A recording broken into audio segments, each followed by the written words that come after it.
প্রতিহিংসার জের নাকি অন্য কোনো রহস্য? খুনের কারণ জানতে ধন্দে পুলিশ। শিশুকন্যার বাবা গোপাল হালদারকে জিজ্ঞাসাবাদ শুরু হয়। এরই মধ্যে চলে আসে ময়নাতদন্তের রিপোর্ট। কি আছে রিপোর্টে দেখাবো। পুলিশি জেরায় উঠে আসে চাঞ্চল্যকর তথ্য।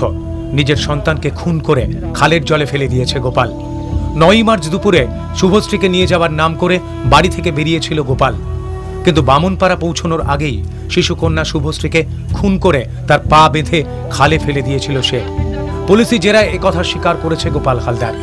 এরই মধ্যে হাতে এসে পৌঁছয় ময়নাতদন্তের রিপোর্ট। প্রাথমিকভাবে জানা যায় মারধরের ফলে মৃত্যু হয়েছে ছোট্ট শুভশ্রীর। দেহে আঘাতের চিহ্ন রয়েছে। মায়া দয়া হয় না, ওই দুধে যখন ছটপট করেছে আমার মা একটু মায়া দয়া হয় না, মারলো কেন? আমার মা ওইটুকু মা কি করেছে, ওরা অত কষ্ট দিয়ে মেরেছে, কি করেছে? আমি চাই ওদের ওরকম যেন কষ্ট হয়, ওরা যেন ওরকম শাস্তি ওরা পায়। শাস্তি মানে একবারে কঠোরতম শাস্তি। বোনায় আমার দরকার নেই, আমার বোন শাঁখা ভেঙে মেয়ে করে খাক, বিধবা হয়ে থাক, কলকাতা কাজ করে বাবু বাড়ি কাজ করে খাক। ওর শ্বশুর যেন ওর ফাঁসি হয়, মানে ওর শ্বশুরের ইন্ধন সব। ওর হয়তো বাবার কথা শুনে নিয়ে গেছে। আমার মনে হয় ও তো যুক্ত বড় আসামি নিয়ে গেছে, যেহেতু ওর বাবারই কাজ। কিন্তু কেন এই নিষ্পাপ শিশুকন্যাকে এমন নির্মমভাবে খুন করলো তার বাবা? কারণ হিসেবে গোপাল জানায়, অভাবের তাড়নাতেই নিজের ছোট্ট কন্যা সন্তানকে খুন করেছে সে। যদিও প্রাথমিক তদন্তে পুলিশের বক্তব্য অন্য। পুলিশের অনুমান, সন্তানদের প্রতি নিজের কর্তব্য পালন করতে পারত না গোপাল। 2 সন্তানের দেখাশোনার ভার নিয়েছিল সবরই। চূড়ান্ত অভাব থাকা সত্ত্বেও দুজনকে স্কুলেও ভর্তি করেছিল সে। স্ত্রীর এই মনোভাব ভালোভাবে মেনে নিতে পারেনি গোপাল। আমি কি করে জানবো খুন করলো কেন? আমি কি করে জানবো? আমার মা তো খাওয়াতে হয় না, আমি তো খাওয়াচ্ছি দাওয়াচ্ছি। আমার মা কি করে নিলাম খুন করবে, আমি কি করে জানবো? তার সাহায্য ছাড়াই যেভাবে দায়িত্ব পালন করত সবরই, এই বিষয়টাই মেনে নেওয়া তার পক্ষে সম্ভব হয়নি। তাই দিন দিন আরো বেশি প্রতিহিংসা পরায়ণ হয়ে পড়ে সে। ছক কষতে থাকে 2 শিশুকেই পৃথিবী থেকে সরিয়ে দেওয়ার। সুযোগ আসে ভাই নেপালের বিয়ে উপলক্ষে দুজনকে বাড়ি নিয়ে যাওয়ার। বছর 6-এর ছেলেকেও মারধর করে গোপাল, কিন্তু শেষ পর্যন্ত ছেলে বেঁচে গেলেও মৃত্যু হয় 4 বছরের শিশুকন্যা শুভশ্রীর। ও টানাটানি করছে না, নিয়ে মেরে দিত। কাকে? আমার ছেলেকে মেরে দিত মনে হচ্ছে। টানাটানি করছে নাকি হেজাহেজি করছে? কাকে মেরেছে? হ্যাঁ, কাকে মেরেছে? কে মেরেছে? বাবা মেরে কি করেছে? মেরে খালে ফেলেছে। এমন একটা কাণ্ড যে গোপাল ঘটাবে তা সবরই সন্দেহ করেছিল আগেই। বিয়ের আগের দিন অর্থাৎ 8ই মার্চ ছেলে মেয়েকে নিয়ে বাড়ি যায় গোপাল। সেদিন রাত্রেই স্ত্রীর কাছে ফিরে আসে সে। সারা শরীর কাদামাখা রয়েছে দেখে তার কারণ জিজ্ঞাসা করলে সবরীকে মিথ্যে কথা বলেছিল গোপাল। গোপাল বলে ধান চাষে হাত লাগানোর জন্য বাড়ির লোকজন তাকে বলেছিল, কিন্তু রাজি না হওয়ায় তাকে মারধর করে পরিবারের অন্যরা, আর তাতেই কাদায় পড়ে যায় সে।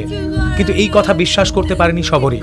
সেই রাতটা স্ত্রীর সঙ্গে কাটিয়ে সোমবার বাড়ি ফিরে যায় গোপাল। তবে সন্দেহ হলেও সেই রাতে ঘুণাক্ষরেও স্ত্রী জানতে পারেননি তাদের আদরের শিশুকন্যাকে খুন করে খালের জলে ফেলে দিয়েছে তারই স্বামী। আমার ভাত খেয়েছে, আমি আবার ভাত কাদা ভালো করে ধুয়ে দিয়েছি, আবার শুয়েছে আমার কাছে। আমি বলছি আমি কলকাতা যাবো, ছেলে মেয়ে মানুষ করতে পারি না, কি করবো আমি, ছাড়ের কাজে হয় না, তোমরা দেখো না, বলে না আমি খেটে খাওয়াবো তো ছেলে মেয়ে আমি মানুষ করবো, কলকাতা তুই কাজে যেতাম না, আমার শরীরটাকে মাথায় যদি আমার ডাক্তার দেখাবি, আর হ্যাঁ তো কত টাকা লাগে, 150 টাকা লাগলে হয়ে যায়, আর 300 টাকা তো ডাক্তার দেখাবে। এখন সব গল্প করতেছে, আমার মার কথা একবারও বলে না যে আমার মার মেরে দিয়েছে, ওই মেরে দিয়েছে, আমি একবারও বুঝতে পারিনি, ওই বলতেছে সে। এই ঘটনায় হতবাক এলাকার লোকজন। ঠান্ডা মাথায় পরিকল্পনা করে নিজের শিশুকন্যাকে এমনভাবে খুন করতে পারে বাবা, এ কথা ভাবতে পারছেন না কেউই। গোপাল হালদারের কঠোর শাস্তির দাবি করেছেন এলাকার মানুষ। 100 বার শাস্তি হোক, আমরা দেখে খুব শান্তি পাবো, খুব শান্তি পাবো। কেন যতক তো নাতনি তো অনেক শান্তি পাবো। এইভাবে নিঃস্ব অংশ ক্ষতি করবে, মেরে দেবে, এটা আমাদের ধারণা পাচ্ছি না। ওর আমি চাই ওইখানে কিছু ফাঁসি হয়, ওইখানে ফাঁসি হয়। এমন ভয়ঙ্কর প্রতিহিংসার ঘটনা দেখে শিউরে উঠছেন তো। যে শিশু সরল বিশ্বাসে বাবার হাত ধরে বাইরে বেরিয়েছিল, তাকেই নির্মমভাবে খুন করলো বাবা। হ্যাঁ, ঘটেছে তো এমনটাই। জেরায় গোপাল হালদার স্বীকার করেছে তার নিজের মেয়েকে খুন করার কথা। আপাতত পুলিশ হেফাজতে গোপাল, খোঁজ চলছে তার বাবা মার। গোপালের প্রতিবেশীদের সঙ্গে কথা বলার জন্য বামুনপাড়ায় রওনা হয় ক্রাইম ব্রাঞ্চ। ওই এলাকায় এমন কোনো ঘটনা এর আগে কোনোদিন ঘটেনি। এমনকি ছোটখাটো অশান্তিতেও কখনো নাম জড়ায়নি বামুনপাড়ার। সেখানে এমন এক ঘটনায় তাদের এলাকার নাম জড়িয়ে যাওয়ায় গোপাল হালদারের পরিবারের প্রতি ক্ষুব্ধ এলাকাবাসী। এমনিতে পাড়ায় কোনোদিনই সুনাম ছিল না গোপালের পরিবারের। ছোটখাটো বিষয়ে অশান্তি গণ্ডগোল করা তাদের স্বভাব বলেই জানিয়েছেন প্রতিবেশীরা। আর সে কারণেই সদ্ভাব দূরে থাক, ওই পরিবারের সঙ্গে তেমনভাবে কথাও পর্যন্ত বলতো না পাড়ার মানুষ। ছোট্ট শুভশ্রীকে যেভাবে খুন করা হয়েছে তা কোনোভাবেই মেনে নিতে পারছে না বামুনপাড়াও। গোপালের পাড়ার মানুষের দাবি এমন কঠোর শাস্তি দেওয়া হোক গোপালকে, যাতে ভবিষ্যতে এ ধরনের ঘটনা ঘটানোর সাহস কেউ আর না পায়। বাবা যে বাচ্চাকে মারবে এটা আমরা ভাবতে পারিনি যে কোনোদিন এই ঘটনা ঘটবে, কিন্তু ঘটে গেছে। যে কালে যে করেছে কাজটা তাকে শাস্তি পাওয়া দরকার। নিষ্পাপ শিশু তাকে হত্যাটা করা খুব খারাপ হয়েছে। বাবা যতটা পাওয়া শাস্তি পাওয়া উচিত।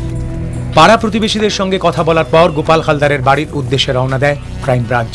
কিন্তু সেখানে গিয়ে দেখা মেলেনি কারোরই। দরজায় তালা। ঘটনার দিন থেকেই অন্যত্র গা ঢাকা দিয়েছে গোপালের পরিবার। অন্যদিকে আদরের শুভশ্রীর এমন মর্মান্তিক পরিণতিতে শোকে পাথর সবরী। শোকবিহ্বল গোটা গ্রাম।